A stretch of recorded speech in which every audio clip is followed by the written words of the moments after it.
Sejam todos bem-vindos para mais um dia de trabalho na Agro Brasil. Vamos iniciar os trabalhos de hoje com o evento de lançamento da proposta Áreas de Preservação Permanente, APP Global. Nesse primeiro momento, vamos assistir ao vídeo com a proposta da APP Global.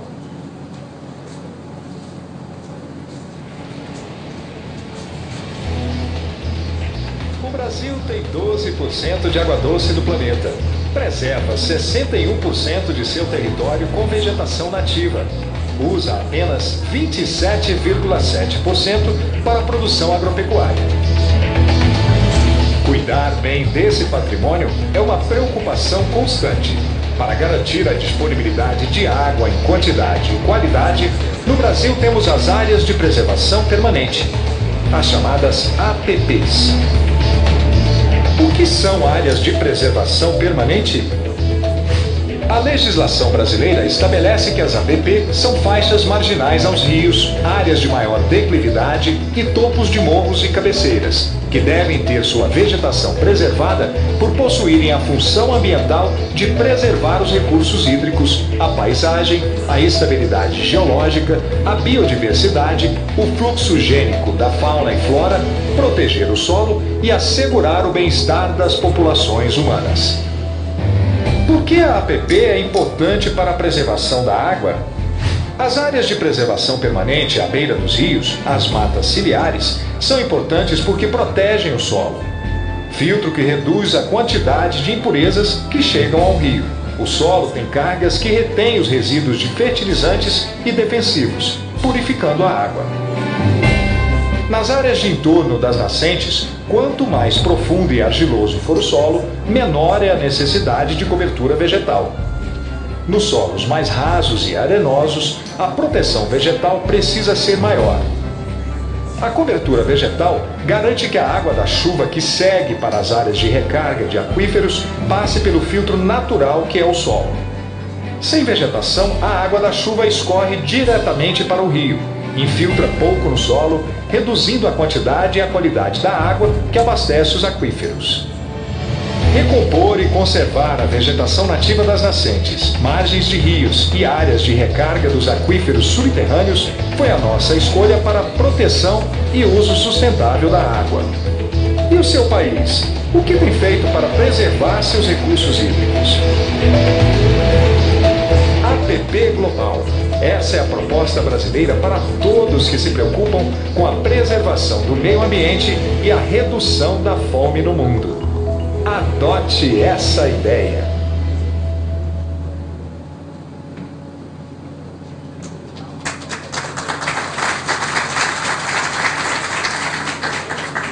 Para compor a mesa, convidamos a presidente da Confederação da Agricultura e Pecuária do Brasil, senadora Kátia Abreu.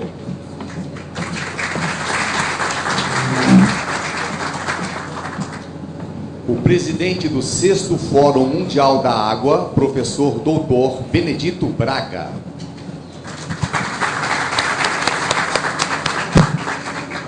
O diretor-presidente da Empresa Brasileira de Pesquisa Agropecuária, Embrapa, senhor Pedro Arraes.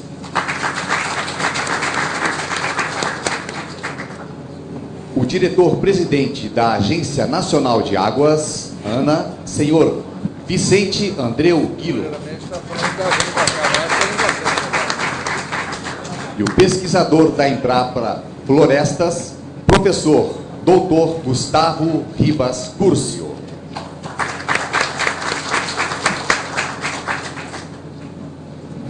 Convidamos agora para as palavras de abertura a presidente da CNA, senadora Kátia Abreu.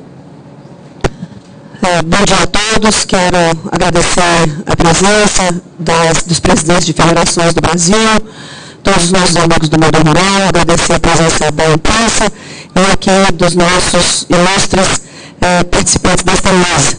Benedito Braga, que é hoje vice-presidente mundial do Conselho Mundial da Água, e eu espero que em dezembro nós possamos comemorar sua posse como presidente do Conselho Mundial da Água, um brasileiro da maior qualidade e competência.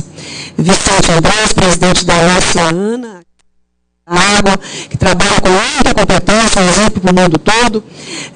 Gustavo, nosso pesquisador da nossa Embrapa, que tem sido um braço direito no sentido de ensinar os produtores rurais como tratam o ambiente, como são as questões das florestas, e realmente um aprendizado que tem valido a pena, que tem preenchido muito o vazio que existia no setor, que é o conhecimento das verdades sobre a questão ambiental. E, a partir disso, ficou muito mais fácil de nós praticarmos a questão ambiental, a partir do momento que nós começamos com a Embrapa a aprender como funciona todos esses mecanismos da fauna, da flora, da água, enfim, todos esses termos que nós estamos nos atualizando.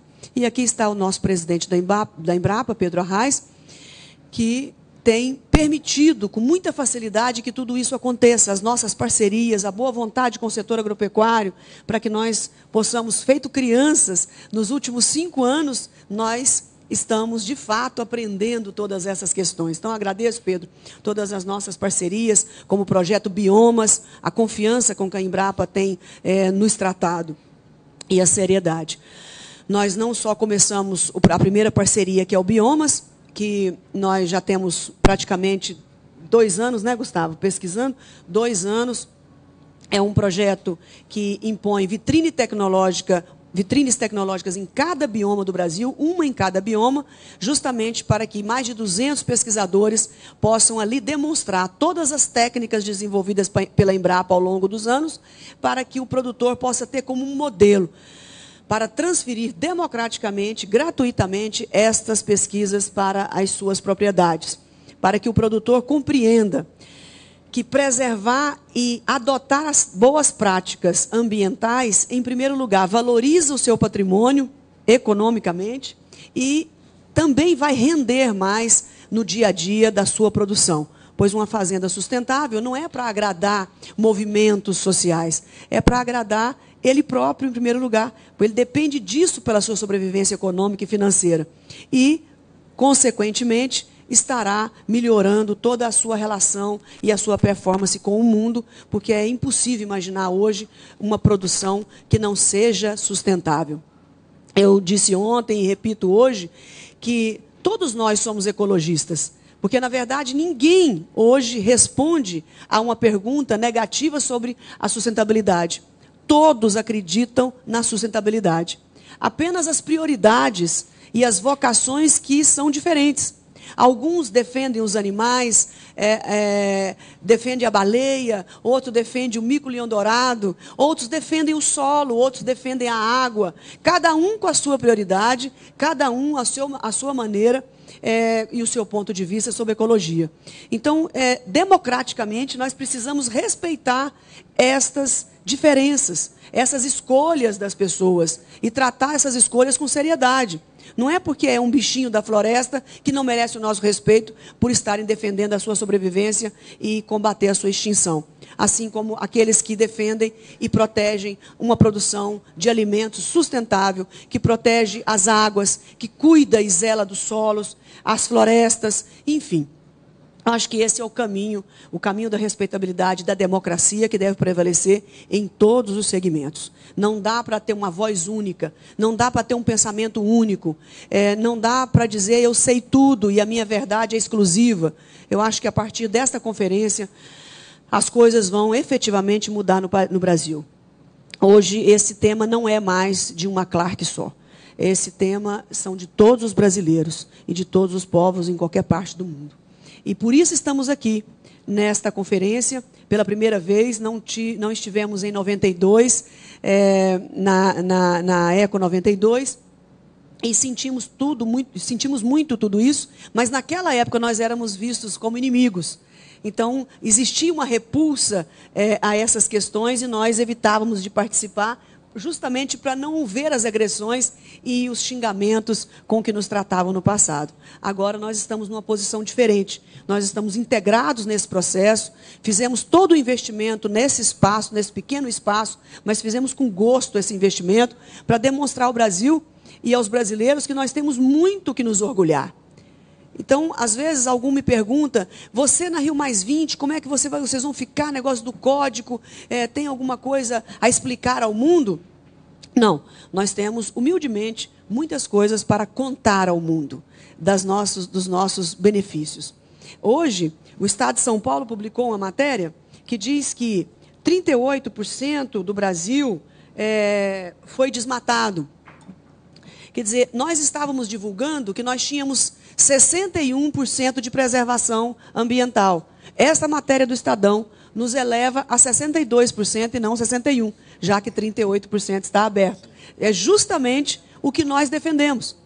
Agora, por que não valorizar também o outro lado? Desmatou 38, construiu uma das maiores e melhores agriculturas do planeta, tirou o país de um país subdesenvolvido para um país emergente, segura a balança comercial há mais de 10 anos, a balança comercial brasileira, emprega 37% dos brasileiros. Então, este componente, abertura de áreas de 38%, não foi apenas por uma maldade pura e simples, um gosto de desmatar e deixamos as terras ao vento, como dizia naquela novela lá atrás. Mas não, nós transformamos cobertura vegetal nativa em comida, em alimento, em ativos econômicos e sociais da maior importância para o Brasil. Cometemos erros? Claro que sim, o mundo inteiro cometeu erro. Só que os erros que o Brasil cometeu e possa ter cometido são erros fáceis de serem recompostos, são erros fáceis de serem evitados. E muito diferente da Europa, por exemplo, não tem nenhuma crítica destrutiva nisso, eles não também desmataram quase 100% de suas áreas nativas, não foi por gosto, porque passaram fome, uma guerra, 2 guerras, a prioridade deles era a sobrevivência e a segurança alimentar, e ninguém pode apontar o dedo para a Europa de maneira crítica ou sarcástica por isso. Agora, precisamos reverter a situação em alguns casos. Se a Europa não conseguir mais ter a sua vegetação nativa, original, mas pode plantar florestas exóticas para minimizar todas essas questões. Então, o Brasil conseguiu produzir em 27% do território, 0,7%, porque chega a 38%, porque tem as áreas de cidades, de infraestrutura, mas de produtor rural não chega a 30%. E estamos preservando 61%, 62%. Ainda assim, de todos os nossos 236 milhões de hectares, tem uma estatística do Ministério do Meio Ambiente demonstrando que apenas 15% dessas áreas estão degradadas. Não é para ter nenhum palmo degradado, mas 15% não é uma área tão grande assim. E as políticas públicas já se iniciaram para reverter essa situação. O governo brasileiro colocou o ABC com recursos da ordem de 3 bilhões de reais. Até 2020, nós iremos recuperar 15 milhões de hectares desses 40 degradados. Se aparecer mais recursos e o produtor entrando como parceiro, porque é um empréstimo, não é dado, ele vai pagar o principal e ainda o juro de 5,5% ao ano. É uma parceria extraordinária, um recurso razoável de juros, um prazo razoável, mas o produtor vai pagar, ele é parceiro nisso.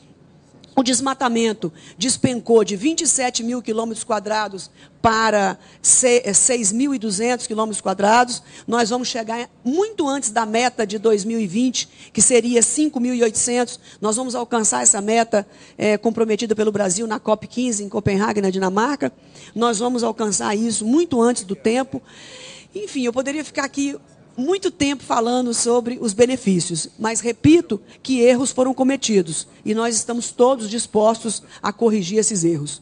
Mas o que nós queremos, na verdade, é um ambientalismo por ciência e não por paixão, não por ativismo científico. Nós queremos a técnica pura e simples do que fazer, o que é preciso fazer, para que nós possamos compatibilizar com a questão social. Porque aonde tem gente, aonde tem pessoas, aonde tem vida humana, nós temos problemas com direitos adquiridos, nós temos problemas sociais graves, que a ciência deve ser levada em conta, mas precisa ser mixado com todos esses problemas. Não podemos, pura e simplesmente, obedecer, às vezes, 100% uma recomendação por conta dessas questões sociais. Bom, entrando na nossa área de preservação permanente, a CNA recebeu o convite para filiar-se ao Conselho Mundial da Água, que o Benedito Braga, doutor Benedito, é o vice-presidente, será presidente. E o primeiro fórum que nós iríamos participar foi em março deste ano, em Marseille, na França. E eu fiquei imaginando qual é a contribuição que nós brasileiros poderemos dar nesta conferência, lá em Marseille. Nós temos 12% da água doce do planeta. Nós temos praticamente a grande maioria dos nossos rios com APP e as nossas nascentes. Temos rios poluídos? Sim, principalmente nas cidades. Mas nós temos um ativo muito grande e não temos problemas gravíssimos como tem a África, como que é a ausência de água, como tem a Europa por falta de qualquer tipo de vegetação nas suas nascentes e margens de rios. Nós temos problemas, mas não da gravidade de tantos países. E aí imaginei que nós poderíamos levar uma contribuição de um fato brasileiro, que é a nossa legislação de APP e reserva legal, mas principalmente APP, que obriga os produtores do Brasil a deixarem as suas matas ciliares. Claro que a nossa ideia é respeitar, em primeiríssimo lugar, a soberania dos países. Nós não queremos ditar regras aos outros países, nem temos direito de fazê-lo.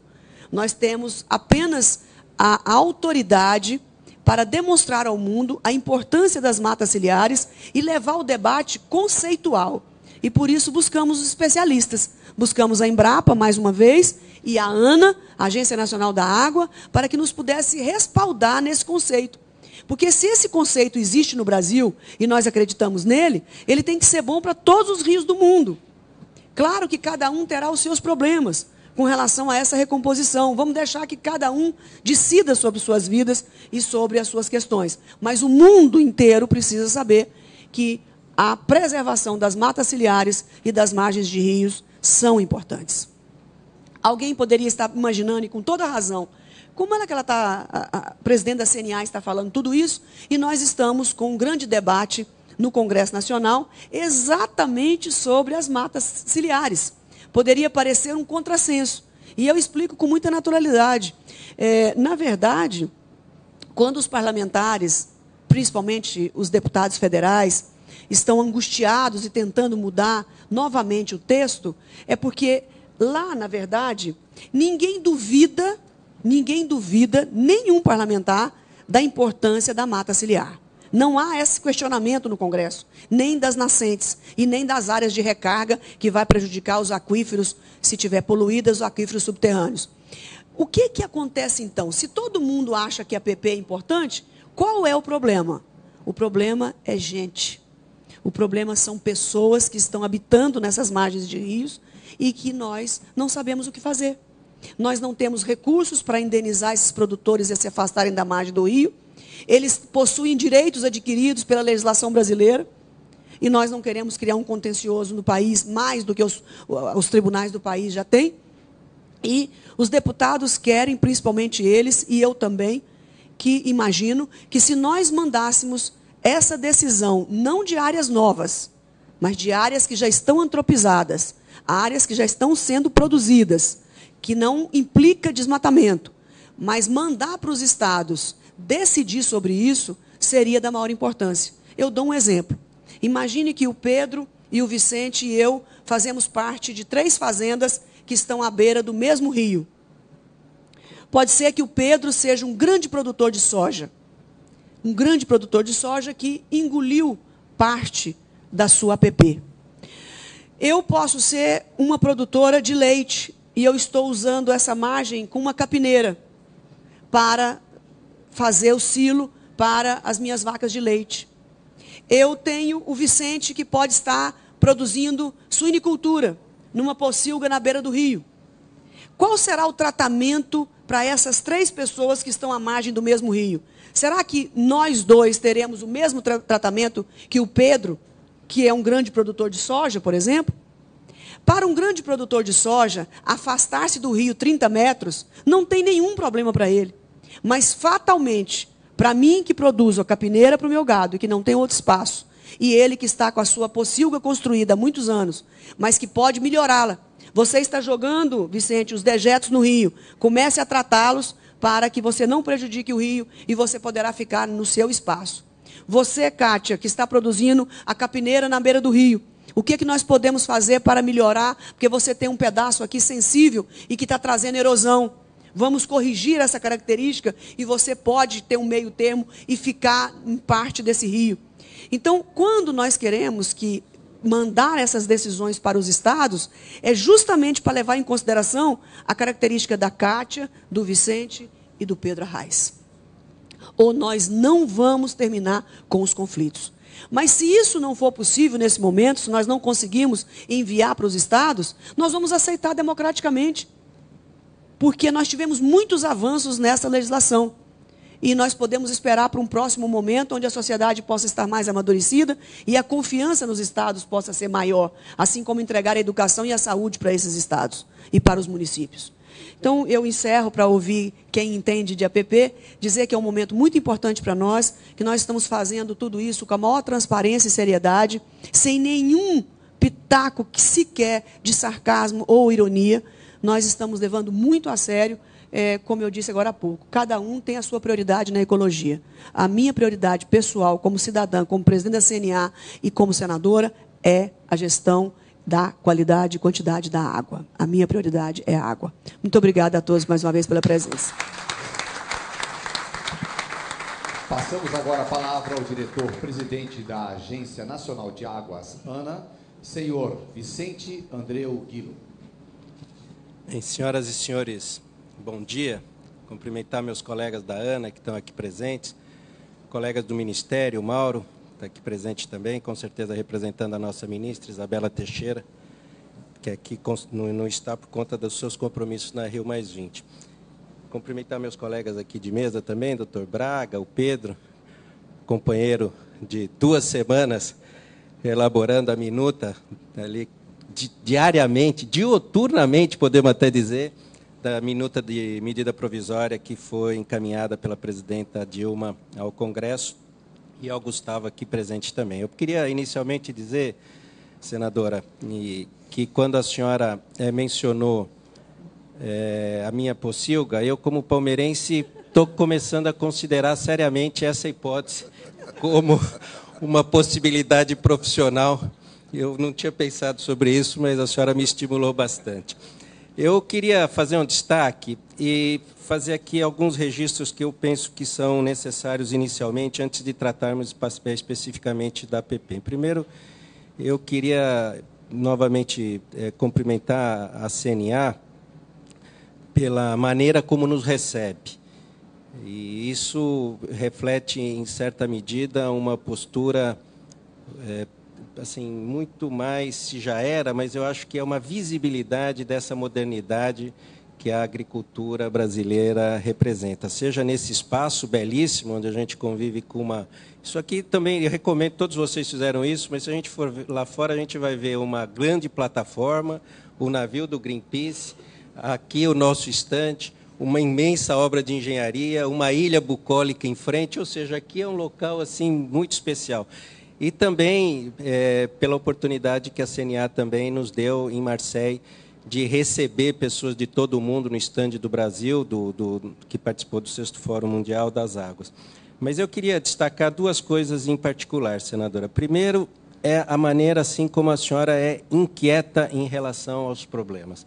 Nós aqui há pouco, na antessala, antes de virmos para cá, assim como outras vezes, já estamos estimulados a tentar criar no Brasil um outro espaço internacional para a discussão do tema da água e, evidentemente, dentro do tema da água, a inclusão particularmente das APPs, como essa proposta que está aqui colocada, juntamente com outros temas que são correlatos, como a questão do saneamento, que é gravíssimo e é, sem dúvida nenhuma, o principal problema ambiental da água no Brasil não é a agricultura, o principal problema ambiental da água é a ausência de saneamento público, é preciso que as pessoas saibam disso, porque muitas vezes tem uma cobrança dos grandes moradores da cidade em relação a questões da qualidade da água, muito embora às vezes eles não saibam que a principal pessoa a ser cobrada talvez seja o seu prefeito, o seu governador ou o seu representante junto ao governo federal, porque a ausência de tratamento no Brasil é um dos indicadores de pior qualidade que o país ostenta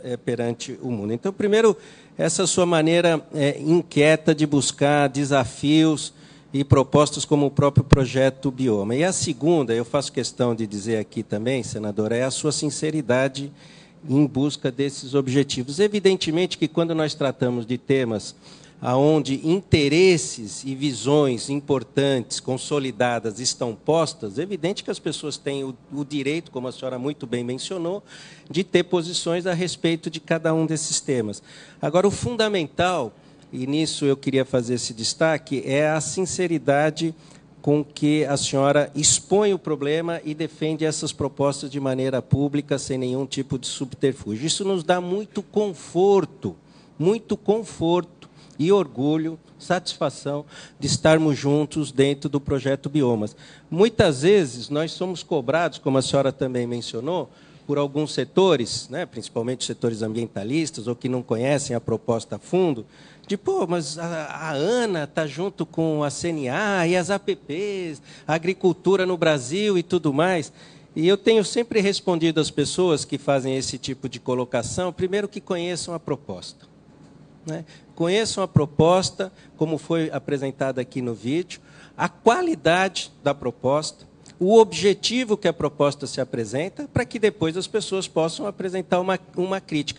Porque o fundamental nesse processo, nessa inquietude, nessa sinceridade que eu mencionei, senador, é essa condição de pensar fora do lugar comum. Se a gente for pensar dentro do lugar comum, dentro daquilo que se cristalizou ao longo dos anos por várias e diversas razões, nós não vamos buscar solução criadora e inovadora nenhuma. E os desafios estão aí postos, né? Então, nós temos que pensar diferente, evidente que a partir da nossa lógica, dos nossos interesses, mas pensar diferente, ter coragem de fazer esse debate, ter coragem de enfrentar esse debate, e é por essa razão que nós estamos, assim, de maneira muito confortável, orgulhosa de sermos parceiros, de termos sido convidados, porque o projeto não é uma iniciativa nossa, né, mas de termos sido convidados para integrar um projeto com essa envergadura. Nós, no âmbito da ANA, me permitam passar aqui muito rapidamente, nós temos trabalhado alguns focos de maneira geral. O primeiro deles é o fortalecimento do sistema. Todos vocês sabem que existem, assim como existe um sistema de meio ambiente, existe um Sistema Nacional de Gerenciamento de Recursos Hídricos. E, nesse aspecto, uma das bandeiras fundamentais para o fortalecimento do sistema, dos comitês de bacia hidrográfica, é o fortalecimento dos planos de recursos hídricos, que a senhora também mencionou aqui há pouco, e que eu tive retorno, inclusive, de uma conversa que a senhora teve com a presidenta da República a respeito dos planos de recursos hídricos no Brasil. Os planos de recursos hídricos são elaborados no âmbito da bacia hidrográfica, incorporam os diversos planejamentos setoriais da indústria, da energia, do uso do solo, da agricultura, do crescimento urbano, do saneamento, mas depois esses planos que incorporam sobre a visão de água e da bacia hidrográfica o planejamento setorial, depois esses planos não são aplicados ou reconhecidos, inclusive pelos próprios setores que ajudam a formular o plano de recursos hídricos. Então, uma meta fundamental é o fortalecimento do sistema e aquilo que nós estamos chamando de efetividade dos planos de recursos hídricos. Os planos precisam ser transformados em ações concretas, serem um indutor do orçamento público federal, do orçamento público estadual, do orçamento público municipal, do orçamento privado, dos investimentos privados, no sentido de buscar uma racionalidade, uma lógica que a água, através da bacia hidrográfica, possibilita. Uma segunda vertente que nós temos trabalhado no âmbito da Agência Nacional de Águas é o fortalecimento da gestão. Nós encontramos, tenho dito isso, nós encontramos estados do país que muitas vezes não tem, ou tem precariamente, ou praticamente não tem pessoas voltadas para a gestão de recursos hídricos. Nós não temos nem cadastro em alguns estados, cadastro de usuários, né? O monitoramento ou é feito de forma federal ou não é feito no âmbito dos estados. Então, há uma carência muito grande por parte dos estados para que eles possam fazer a gestão efetiva sobre os recursos hídricos.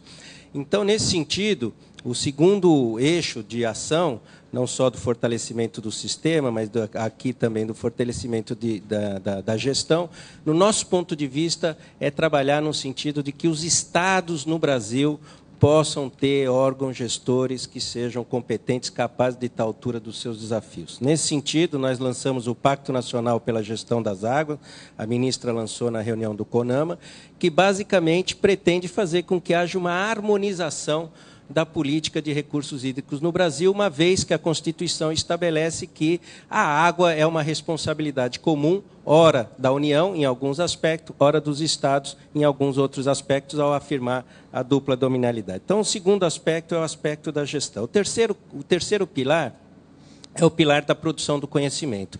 Quer dizer, nós não conseguimos fazer a gestão nem fortalecer um sistema se a gente não souber exatamente aonde a gente quer chegar e as informações necessárias para isso. Então, diversas ações estão sendo tomadas no âmbito da Agência Nacional. Temos um convênio muito estimulante com a Agência Espacial Brasileira, no sentido de que o Brasil fique em linha com o que há de mais moderno em termos internacionais, de monitoramento através de satélites, inclusive da qualidade de água. Vejam, através de satélite você pode monitorar, inclusive, a qualidade da água a partir do espectro daquele corpo hídrico. Nós estamos fazendo também um acordo de cooperação técnica com o IBGE para a produção das contas econômicas ambientais da água. E ontem, no IBGE, estavam muito satisfeitos que das contas ambientais a serem produzidas pelo IBGE, aqueles que estão mais estimulados a produzir são as contas econômicas ambientais da água, né, numa experiência também piloto, para que a gente possa ter essas informações adequadamente. Nós estamos adensando a rede nacional. E um dos aspectos fundamentais da produção de conhecimento, e aí eu chego nessa questão, é a questão das APPs. Né? Nós achamos que o projeto Bioma é um projeto que, evidentemente, na sociedade ele pode se apresentar com várias roupagens, inclusive com a roupagem da questão política, mas nós acreditamos, sinceramente, nos princípios do projeto, nas organizações que estão envolvidas no projeto, no sentido de que a gente possa dar uma contribuição efetiva de conhecimento. Evidente que há muitos estudos, muita literatura já apresentada, mas não essa literatura e esse conhecimento aprofundado no caso brasileiro, pela importância, inclusive, que o Brasil tem, e de que ele possa reproduzir em nível global. Então, nesse sentido, para nós, o projeto Biomas é um projeto muito estimulante. Nós temos uma equipe também participando diretamente desse trabalho e nós acreditamos que o projeto será uma grande contribuição para o país. E, associado a isso, eu penso que a proposta da discussão e de apresentar uma questão como a APP Global também ela é desafiadora, por várias razões. Né? Seja porque muitas vezes nós somos cobrados por fazermos algo no nosso quintal que o quintal do vizinho já fez, que ele muitas vezes não faz no quintal dele. Tem várias questões aí que podem ser relacionadas, mas eu penso porque a discussão sobre a sustentabilidade passa necessariamente por essa vinculação entre a produção de alimentos, né, a segurança alimentar, a segurança ambiental e a segurança hídrica. E, nesse sentido, a APP faz adequadamente, no meu ponto de vista, é uma ponte virtuosa entre a questão ambiental, entre a questão da produção necessária, da produção de alimentos e da proteção dos recursos hídricos brasileiros. Então, a APP global, eu penso que muito mais do que definir parâmetros e tudo mais, porque, obviamente, isso, o diabo, como sempre, mora nos detalhes, inclusive técnica e cientificamente, né? O diabo fica ali nos detalhes para se descobrir, mas eu penso que essa é uma proposta adequada e acho que, até pelo que a gente tem lido a respeito do documento geral, a respeito da conferência que se inicia formalmente no dia de amanhã, ou hoje, uma proposta como essa seria muito relevante. Nós estamos, pela leitura e pelas informações, eu li os documentos originais, não li esse último que foi fechado, inclusive, me parece, na madrugada de ontem, ausente de propostas efetivas. Então, no sentido, essa coragem de apresentar propostas, sem essa preocupação de que haja adesões imediatas, mas esse sentido de fazer essa discussão em nível global, nós também estamos apoiando essa manifestação, essa iniciativa por parte da CNA, do seu mandato, e nós achamos que poderia, inclusive, ocupar um espaço mais relevante no âmbito das propostas a serem apresentadas. Quando se tratar lá dos Objetivos de Desenvolvimento Sustentável, que a gente fala, mas não sabe quais são exatamente, né, é possível, ou pelo menos seria muito desejável, que entre os Objetivos do Desenvolvimento Sustentável, que talvez sejam indicados por essa conferência para serem aprofundados até 2014, que a gente possa ter a água como uma questão central e, dentro da água, a questão das APPs em nível global como uma demanda real, necessária, da sustentabilidade do planeta e da própria humanidade. Então, estamos aqui assim, muito felizes por podermos estar juntos novamente e cumprimentar a CNA e a senadora Cátia Abreu pela realização de mais esse evento e da proposta que está apresentando aqui na Rio +20. Muito obrigado. Convidamos agora o diretor-presidente da Empresa Brasileira de Pesquisa Agropecuária, Embrapa, senhor Pedro Arraes. Bom, gostaria aqui de cumprimentar os colegas da mesa, aqui, o Vicente. Nós sobrevivemos, né, Vicente? É verdade? Mais ou menos, né? Mais ou menos. O Benedito, a senadora Cátia, eu acho que a gente tem mantido realmente uma parceria crescente, né, de projetos, de ideias, e dessa inquietude que é sua marca, né, senadora? E, às vezes, a gente debate e a ciência tem que botar a inquietude um pouquinho mais... Mas eu acho que essa divergência é fantástica, eu acho que é por aí que a gente cresce, né? A gente fica muito feliz. Ontem nós participamos, antes de eu entrar na questão da APP em si, nós participamos do Dia da Agricultura, né, que foi feito pelos Centros Internacionais de Pesquisa, juntamente com a Embrapa. É impressionante que tinham quase que 1.000 pessoas no auditório na parte da manhã, mas não sei quantas outras, centenas pela internet. E aí eu acho que o ponto fundamental é esse, né? Eu acho que nós todos aqui, como brasileiros, nós temos que ter orgulho, né, realmente de ser brasileiro nesse momento, que nós temos alguma coisa para mostrar com certeza. Primeiro, que nós revertemos essa questão. A agricultura hoje passa a ser parte da solução, né, de toda essa questão da sustentabilidade. A sustentabilidade, ela é ambiental, mas ela é econômica, ela é social, e essas coisas são indissociáveis, elas têm que ser trabalhadas juntas. E eu acho que essa já é uma mensagem que vai ficar, né, dentro do documento dessa própria conferência, né, dessa questão de a agricultura ser parte da solução efetivamente.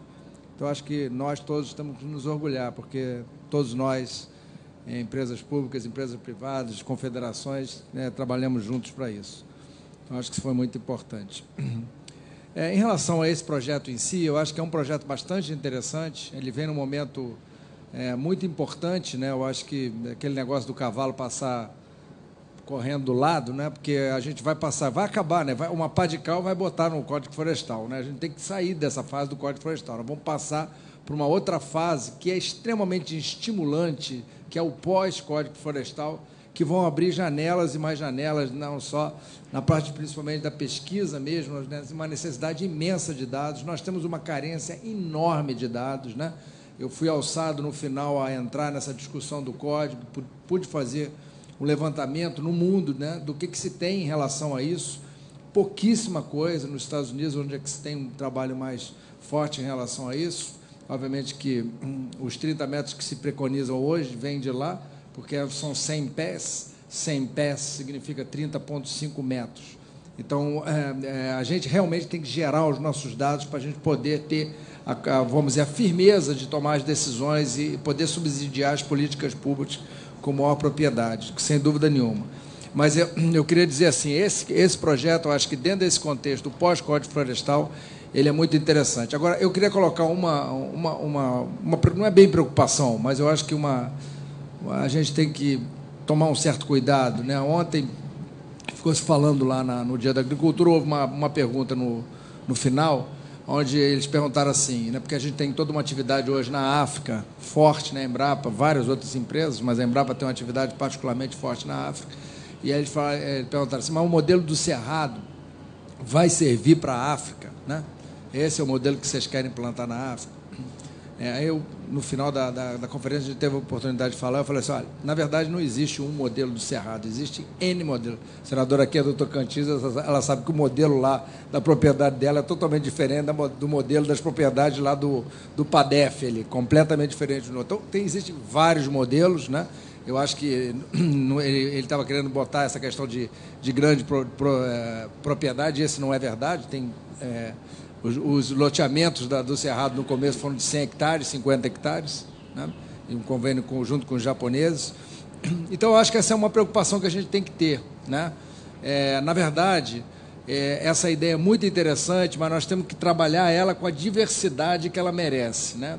Tentar criar alguma coisa que possa efetivamente estimular essa aplicação desse conceito, que eu acho que é um conceito extremamente importante no mundo todo. Agora, obviamente que na Austrália vai ser completamente diferente do Brasil. A gente tem que ter isso muito claro na nossa... né? Então, é muito importante que a gente coloque isso como uma lição a ser colocada para o mundo, quer dizer, o Brasil está fazendo, né? E como os outros podem fazer, mas, obviamente, que cada um vai ter que adaptar isso com muita clareza às suas. Então, eu acho que se a gente seguir por esse caminho, eu acho que isso aí realmente... abre portas fantásticas para a gente. Eu acho que a gente teria que, senadora, inserir isso junto à FAO, à ONU, né? Algumas agências multilaterais que eu acho que poderiam nos ajudar a ter assim, um impacto maior nessa questão, porque vai se tratar toda essa questão desse relacionamento multilateral, ele não é muito simples da gente lidar. E Gustavo e o pessoal da Embrapa aqui, né, tem que trabalhar com o pessoal técnico da ANA também para criar as bases técnicas, né, para que a gente possa ter efetivamente as bases técnicas que nos dê a segurança da gente poder extrapolar isso para outros cenários que sejam diferentes dos nossos cenários. Aí eu acho que se a gente conseguir isso, a gente vai ter realmente um gol de placa, e na próxima Rio+20, com certeza esse projeto vai ser um modelo a ser copiado pelos outros. Então, era isso o que eu gostaria, parabenizar a iniciativa aqui da CNA, da senadora, sua persistência, e eu acho que assim é que a gente evolui e a gente realmente pode ser o modelo que nós estamos sendo aqui na Rio+20. Obrigado.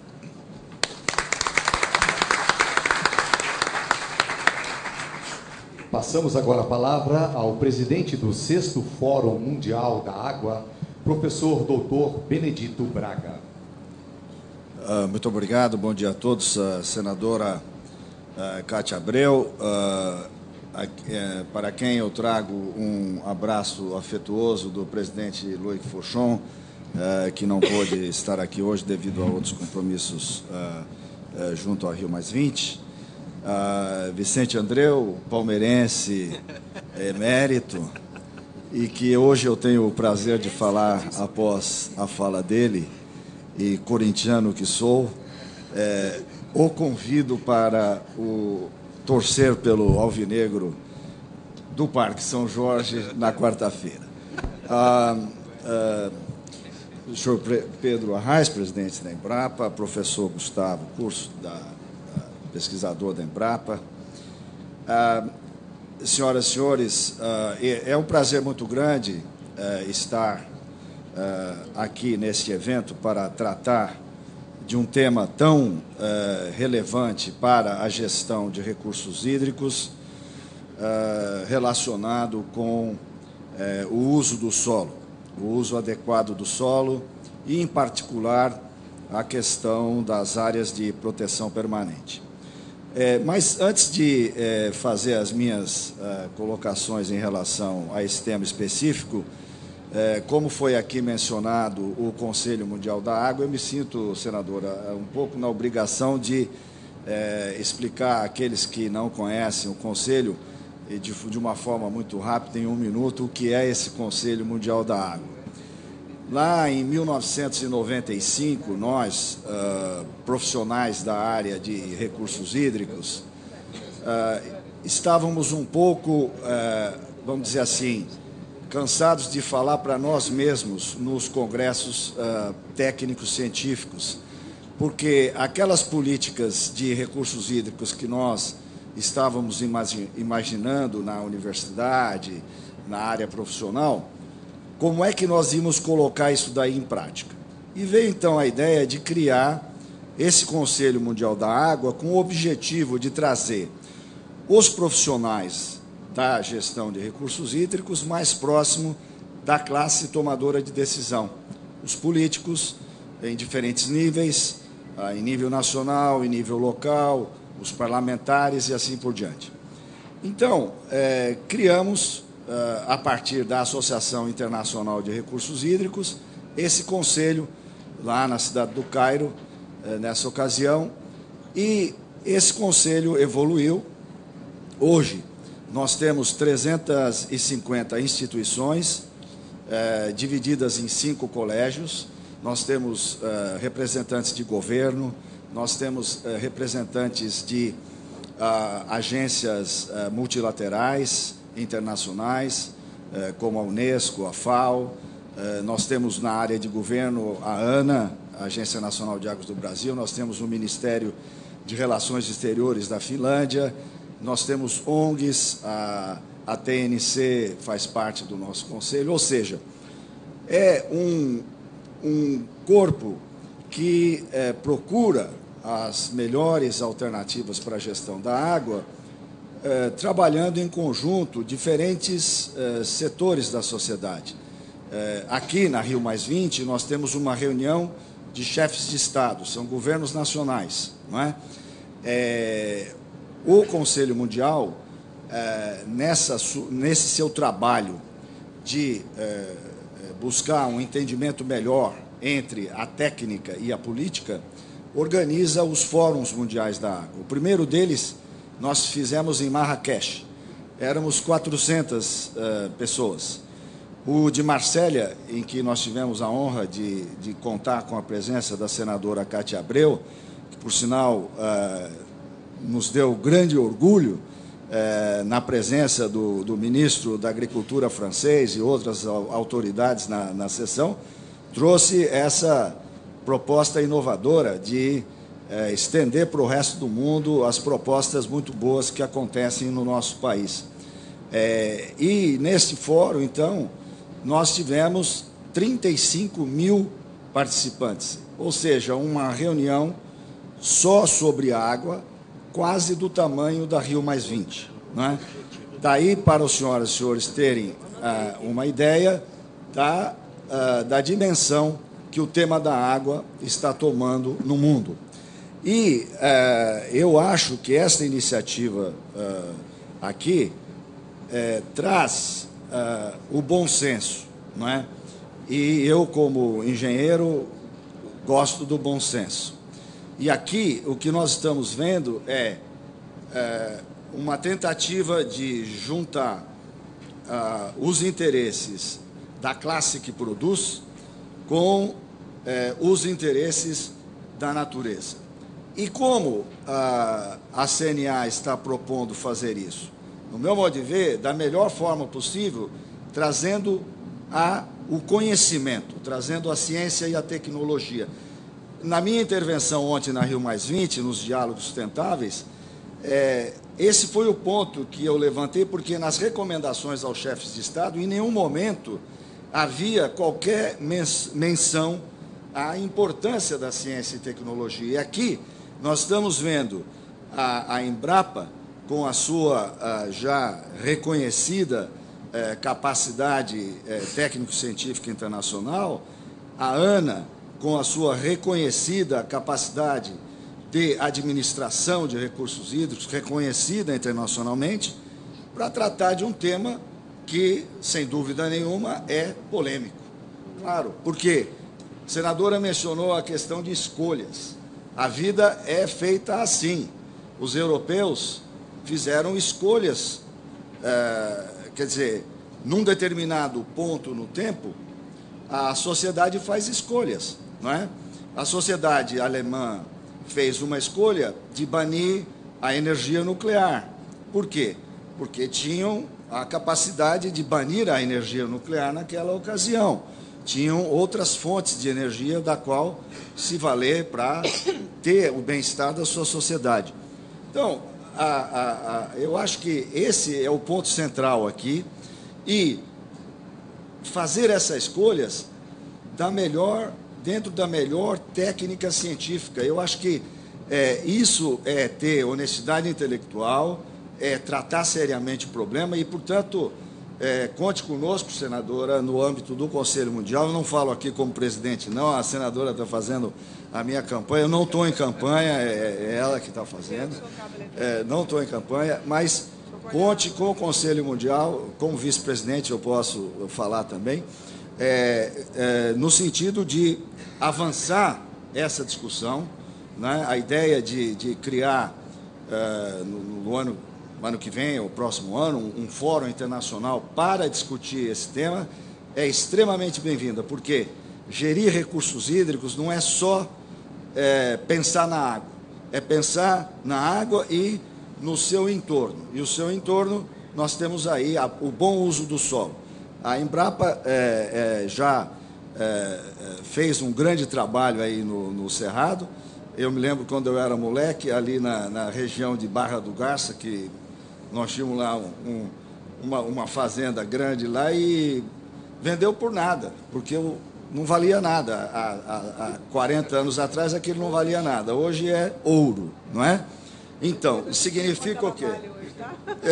Então, o que significa isso? Que, através da tecnologia, nós podemos melhorar.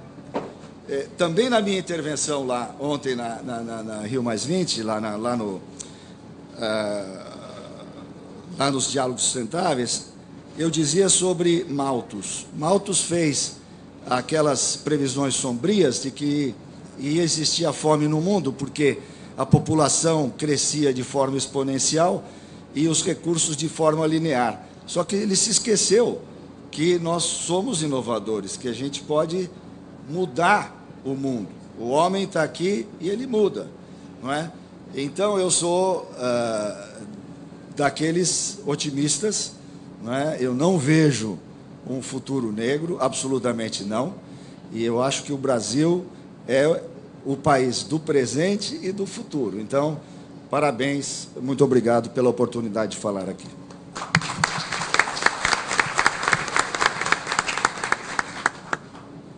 Neste momento, daremos início aos debates. Nosso muito obrigado aos componentes da mesa e pedimos que tomem seus lugares no auditório. Permaneça apenas o pesquisador Gustavo Curcio, que será o mediador deste debate. Os pesquisadores convidados falam em inglês, então os que necessitarem de fones para tradução simultânea estão disponíveis na entrada do auditório.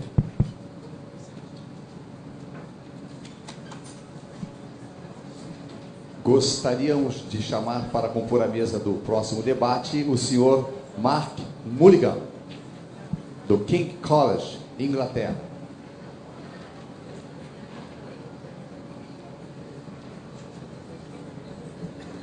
Senhora Jéssica Casaza, representante da FAO para a América Latina.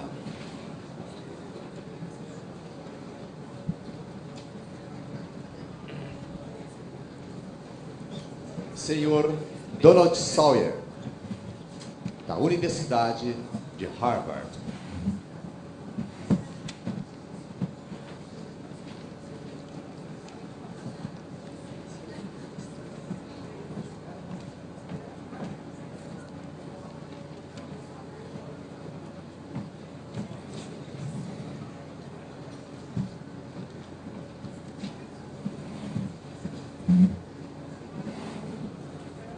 Bem, bom dia a todos.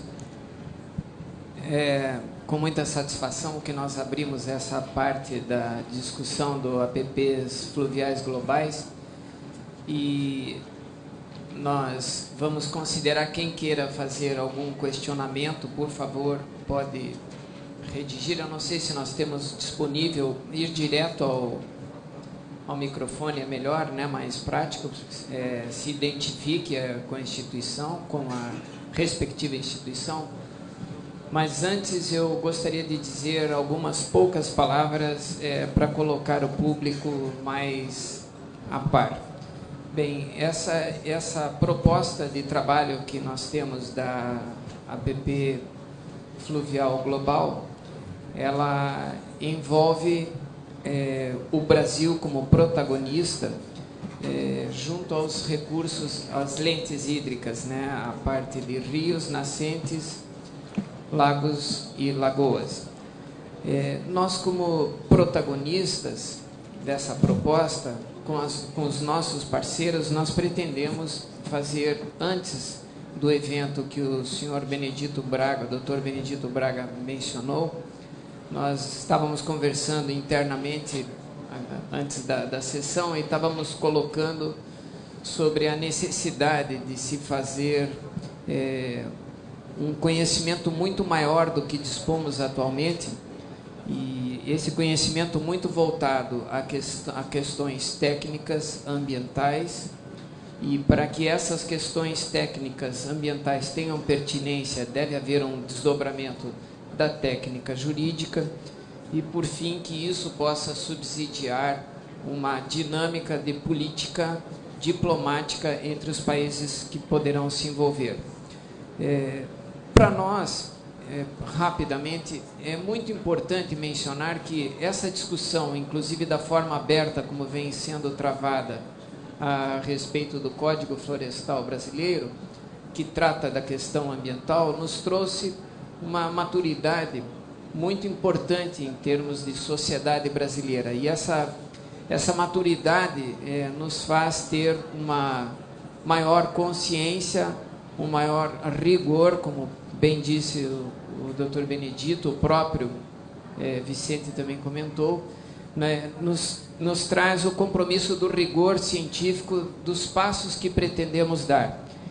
Nesse sentido, é muito importante que a gente, desde o início, a partir de hoje, inclusive, nós termos uma postura, vamos dizer, muito coerente com a questão ambiental, especificamente com a questão das águas, e aí valem a questão das recargas hidrológicas, tanto de aquíferos livres como de aquíferos confinados. Nós temos que ter a preocupação em horizontes mais longos. Nós temos uma série de cidades que já dependem dos aquíferos confinados, não apenas dos aquíferos livres, e isso é uma preocupação, como o próprio Dr. Vicente e o Dr. Benedito colocaram, é uma preocupação já aí na frente, e nós temos que estar atento a isso. Então, essa formação de parcerias que estamos estabelecendo a partir de agora, e vai ser implementada tanto em âmbito nacional como em âmbito internacional, ela será cercada sempre por essa questão da revisão. E a revisão que nós pretendemos dar com esse corpo de pesquisadores que venham a trabalhar com isso, nós queremos fazer uma revisão pegando 3 elementos, inicialmente, na questão técnica ambiental.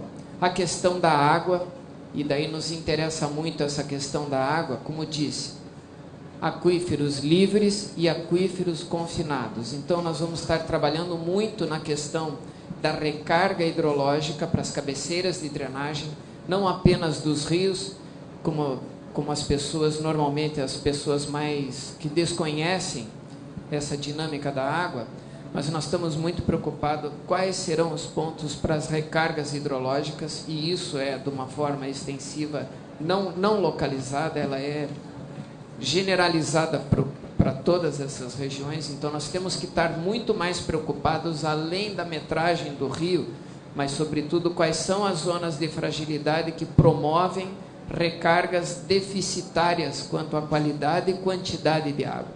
Esse é um ponto. A outra é, claro, a água está sempre, como um pluralizador biótico, está sempre relacionada à questão de fauna e flora. Então nós deveríamos ter uma divisão na revisão dos trabalhos técnicos que vão nos auxiliar a indicar quais são as pessoas que realmente estão trabalhando nesta linha no mundo inteiro, para a gente não poder errar no convite. E aí se estabelece uma base conceitual científica sobre os aspectos bióticos e abióticos relacionados à água. A partir disso, com os nossos parceiros, insisto que vamos procurar ampliar daqui para frente. Isso daí está como 3 entidades proponentes e ainda agora os primeiros convidados. Nós pretendemos e ficamos muito felizes com a colocação lá do Dr. Benedito e agradecemos. Nós vamos bater na porta, sim, pela facilitação, né, pela agregação e interatividade que podemos estabelecer de um trabalho de ciência no aspecto técnico, ambiental e no técnico jurídico. E acho que é muito bem-vinda a sua ideia de fazermos seminários antes. Nós vamos colocar isso ao grupo. Agradeço já de antemão. Nós debateremos em 3 temáticas. Possivelmente isso ainda deve amadurecer para o grupo. Eu acho que os parceiros devem trazer conhecimentos que devemos respeitar, mas a princípio, pelo menos de uma forma até preliminar, coloco que seriam 3 grandes temáticas.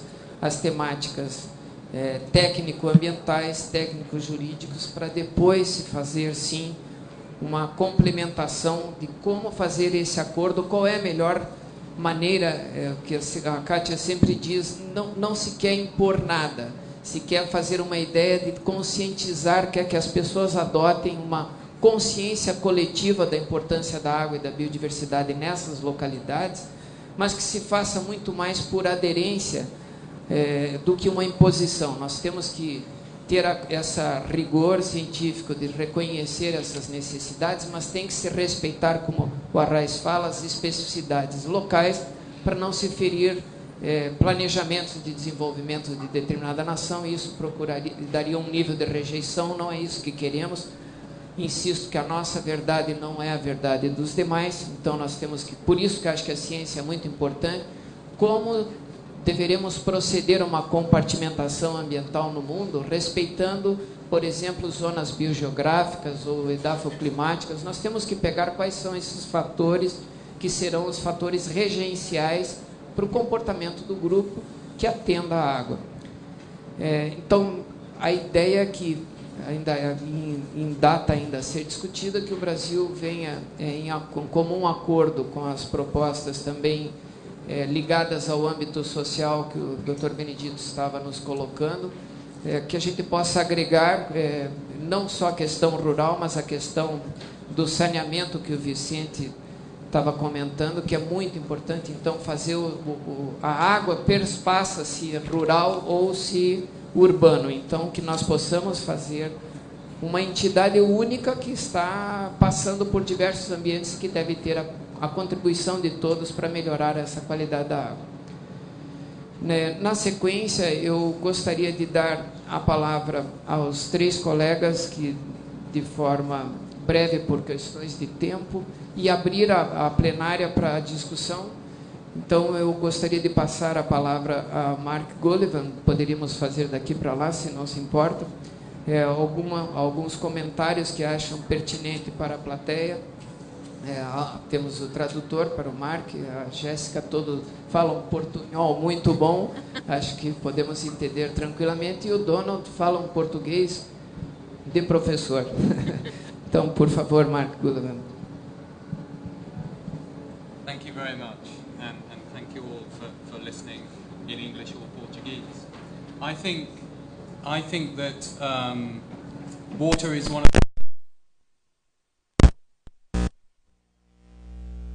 áreas protegidas muito mais tangíveis do que todos os outros benefícios que conhecemos, mas há partes da paisagem que são muito mais importantes do que outras partes para oferecer água, e as margens são uma dessas partes. Eu acho que as APPs, como discutido aqui, podem contribuir para a existência do sistema de áreas protegidas, conectando áreas protegidas existentes com benefícios biológicos, mas também estendendo as áreas protegidas, o sistema que já temos de áreas protegidas, para terrenos particulares perto de rios. Nós protegemos 14% do terreno no mundo inteiro, alguns mais bem protegidos do que outros, mas eu acho que isso pode ser uma contribuição a esse fator. E, finalmente, há um passo muito importante, que é pensar na metodologia de onde e como proteger em diferentes paisagens, em diferentes geografias, diferentes características, tanto humana quanto biofísicas, para sabermos como proteger a água para os agricultores também e também para os outros consumidores daquela água que também precisam ser protegidos dessa forma. Muito obrigado.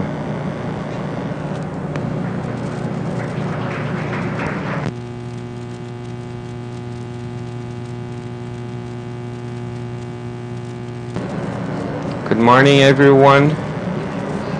First, thank you for the invitation by CNA and the initiative to be able to discuss the theme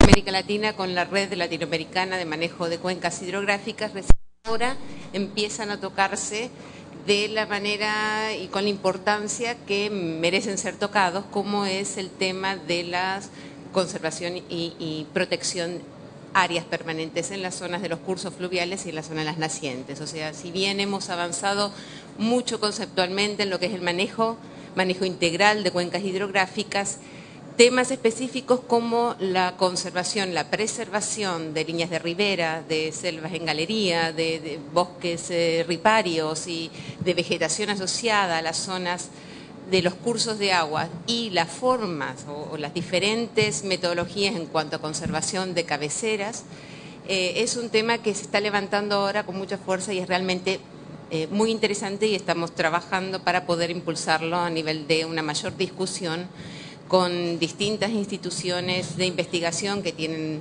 trabajos hechos en distintos países de la región, de América Latina y el Caribe, y por eso estamos aquí para bueno, sumarnos, vincularnos a esta iniciativa y servir también en el trabajo que la Oficina Regional de la FAO ha venido haciendo en tema de manejo de cuencas y particularmente a través de la Red Latinoamericana de Manejo de Cuencas, servir de plataforma para poder generar un espacio de mayor debate, de mayor vinculación y de mayor colaboración con, sobre todo, las áreas de investigación que van a dar todo este soporte técnico del cual se está hablando. O sea, empezar a trabajar cuestiones sobre análisis específicamente de agua, de fauna y de flora. Yo agregaría también aspectos en cuanto a lo que es los aspectos sociales y económicos a nivel de cuencas, que se ha avanzado, que hay mucha información disponible con diferentes estudios a nivel de diferentes países que deben ser también analizados para poder empezar a trabajar en una plataforma de base que después pueda llevarnos a un análisis también jurídico, que es diferente en los países, que requiere de una discusión más amplia con las iniciativas, las políticas y sobre todo las normativas que se están discutiendo y que se están reformando en estos últimos años. O sea, prácticamente tenemos leyes de bosques nativos nuevas en Argentina, en Chile, en Brasil todavía se está discutiendo el Código Forestal. Entonces, todo esto requiere de empezar a generar espacios de debate y en eso, bueno, nosotros vamos y estamos abiertos a poder generar plataformas para que estos debates puedan seguir su proceso y permitan llegar a resultados, análisis y a conclusiones que fortalezcan esta iniciativa, la cual nos parece muy importante. Muchas gracias.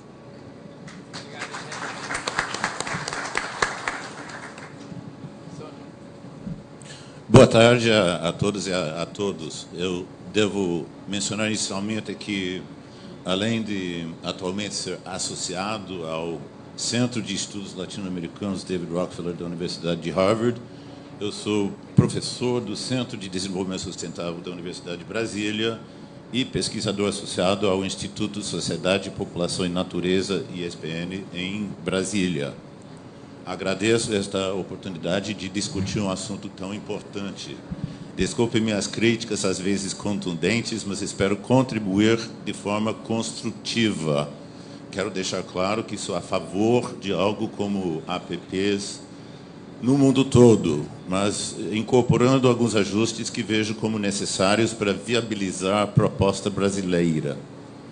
Ao apontar desafios e possíveis soluções, estou me baseando na minha experiência morando e pesquisando no interior do Brasil, no governo, nas ONGs, na academia, um pouco na diplomacia de negociações internacionais. No Brasil, sofremos atualmente de uma polarização impossível sobre o Código Florestal, que contamina tudo, mas que pode ser, ao menos, atenuada ou mitigada. A proposta de APPs globais sinaliza uma convergência entre os chamados ruralistas e ambientalistas. Para avançar, seria necessário trabalhar com agricultura responsável e sustentável, de um lado, e de ambientalismo mais realista, mais preocupado com resultados de outro, não apenas os extremos. Queiramos ou não, a proposta de APPs globais irá provocar uma discussão mais ampla sobre esta invenção brasileira, que não é bem jabuticaba. Isto pode ajudar, creio eu, a superar a polarização e encontrar soluções aos impasses dentro do Brasil, aproximando a retórica da realidade. O debate no Brasil tem permanecido muito fechado dentro do próprio país, quando a realidade ecológica e econômica extrapolam muito as fronteiras do país. O eixo da água é a chave. É melhor que biodiversidade ou clima para sensibilizar os tomadores de decisão e o público em geral. A água é vital para todos. Trata-se, sim, de um problema global, porém sem uma convenção internacional, como tem a biodiversidade, clima, POPs, águas internacionais, que, por sua vez, são áreas focais do GEF e para o financiamento. A governança ambiental global considera que a água é apenas um problema local. O desafio é colocar a água, aqui para Rio+20, não sei se é possível, mas o desafio continua, provavelmente sendo, colocar a água e os ciclos hidrológicos, ao menos no mesmo plano da biodiversidade, e considerar como aspecto mais diretamente relevante que o aumento gradual da temperatura no que diz respeito a mudanças climáticas. Temos água no mar, na terra e no ar. Não são apenas os rios superficiais, como também os chamados rios voadores, os fluxos de umidade atmosférica, são interregionais e internacionais. No caso do Brasil, a água que chega no Sudeste e nos países vizinhos, como Bolívia, Paraguai e a Argentina, depende da cobertura florestal na Amazônia e no Cerrado. Se houver desmatamento demais na Amazônia e no Cerrado, haverá excesso de escoamento superficial e falta de evapotranspiração, reduzindo a precipitação no continente, ajudando nesse rain shed, como se diz em inglês. Não haverá água suficiente para o consumo humano, para a agricultura, ou a geração de energia hidrelétrica. Os resultados serão catastróficos dentro do país, com fortes repercussões internacionais. Assim, os ciclos hidrológicos locais, regionais e internacionais devem fazer parte da justificativa da proposta de APPs. O mundo, acho que o Ministério das Relações Exteriores topa levar isso adiante. Tem a ver com o comércio internacional, é uma oportunidade de cooperação sul-sul. Por outro lado, os outros países dificilmente aceitarão a proposta por motivos técnicos, econômicos e jurídicos. Eu sinto que os países desenvolvidos em zonas temperadas irão dizer que não tem essas chuvas torrenciais ou a biodiversidade tão rica. Provavelmente irão defender as APPs para os trópicos, como estão fazendo, de certa forma, com a economia verde e com o crescimento verde, sem interferir nos seus próprios padrões insustentáveis de produção e consumo. Para a discussão avançar, convém fazer algumas modificações no conteúdo e na forma da apresentação da proposta de APPs fluviais globais. Eu identifico algumas possibilidades, tem outras coisas escritas aqui, e acho que o nome não é o mais adequado, mas pelo menos dá para começar por aí, provavelmente fazendo algumas adaptações. Mas, em termos mais substanciais, a proposta de APP fluvial corre risco daquilo que eu chamo de fluviocentrismo. Me desculpem os amigos da Ana, mas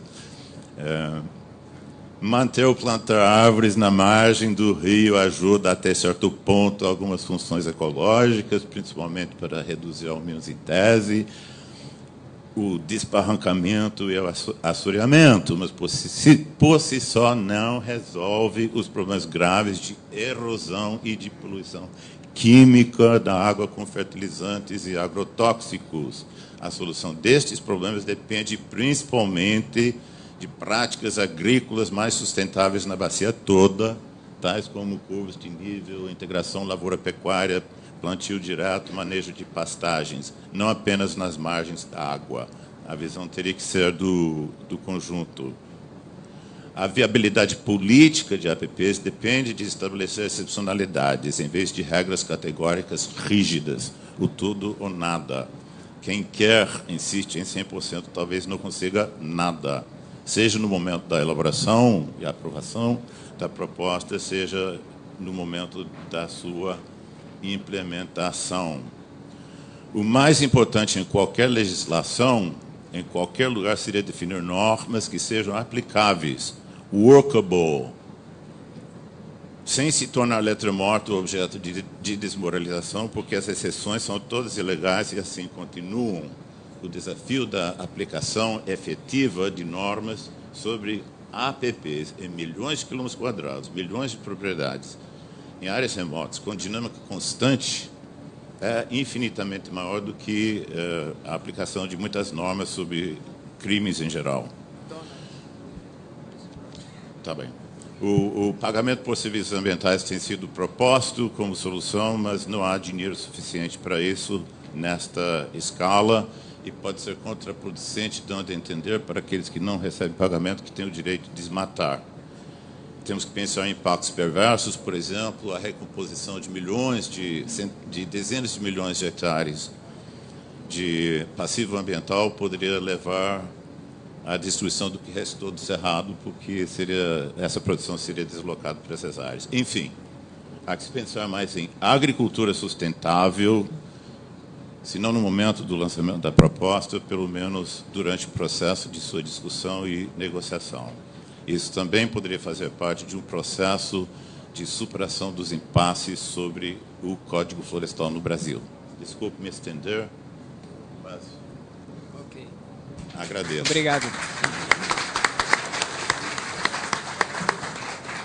Pessoal, quem, por favor, tiver algum questionamento ou alguma colaboração, por favor, o microfone está à disposição a partir desse momento. Enquanto as pessoas estão pensando nessa contribuição, eu queria dizer o seguinte, que hoje, já a partir deste evento, nós estaremos aqui junto ao Projeto Biomas, porque essa sala vai ser ocupada por um outro evento, mas a partir das 4 horas nós estaremos aqui para qualquer posicionamento de instituição ou pessoa para que queira aderir ao debate conosco e começar a materializar essa formação de parcerias. Nós estaremos aqui a partir das 4 horas da tarde. Por favor, está aberta a palavra ao público.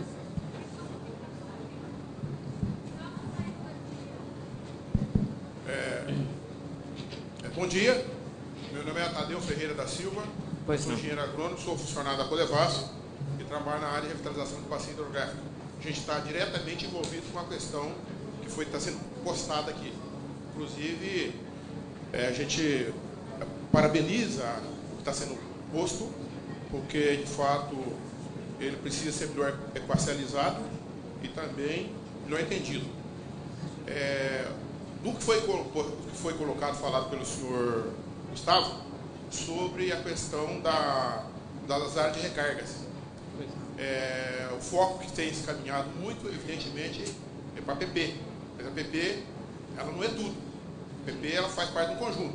E no que se diz aqui, agricultura sustentável, agricultura, então a gente entende que ela é técnica, econômica, social e ambiental. Então está embutido.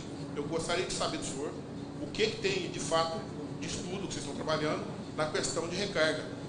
Pensando numa recarga piezométrica, no nível piezométrico, numa recarga já na parte, eu diria para você, mais de lençol mesmo, propriamente dito, e como é que tem esse andamento e onde a gente teria como conversar isso, porque nós estamos com o carro andando e possivelmente tem necessidade de trocar pneu no processo. Muito obrigado. Eugênio? Eugênio, seu nome, desculpe. Não, não sou Eugênio, não. Tadeu Ferreira. Tadeu. Sim, senhor. Desculpe. Senhor Tadeu. Então, agradeço pelo questionamento e colocaria o seguinte. Como disse, nós, a partir de hoje, estamos abrindo a formação dessas parcerias, porque nos interessa demais essa questão da recarga, como o senhor está mencionando. Nós não queremos tratar apenas a beira do rio.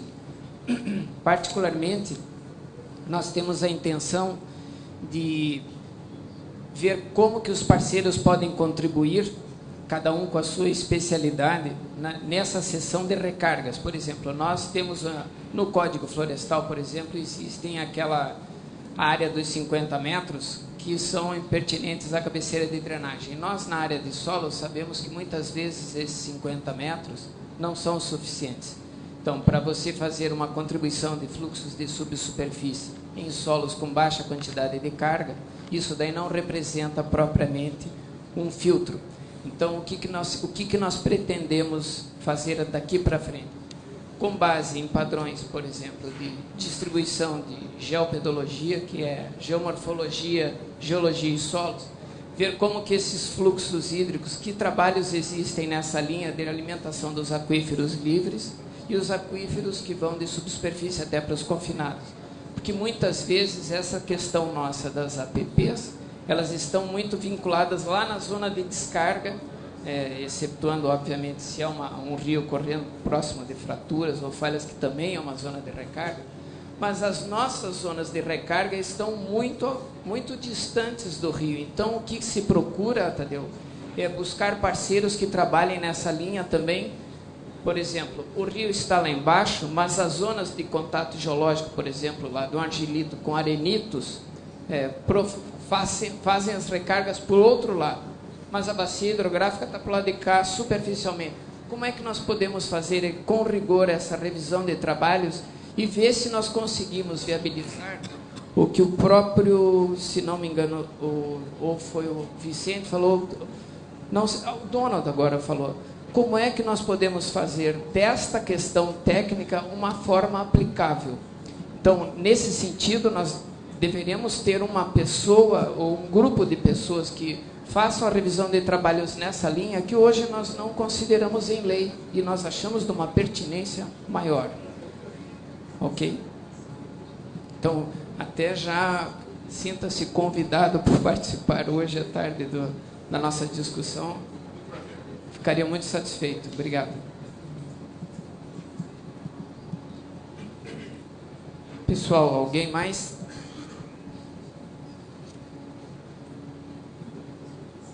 Bem, em não tendo mais nenhuma pessoa que queira fazer alguma manifestação, nós damos então por esse momento encerrada a sessão, agradecendo a presença de todos e mais uma vez ratificando que estaremos a partir das 4 horas e nós, claro, estaremos aqui junto ao Biomas.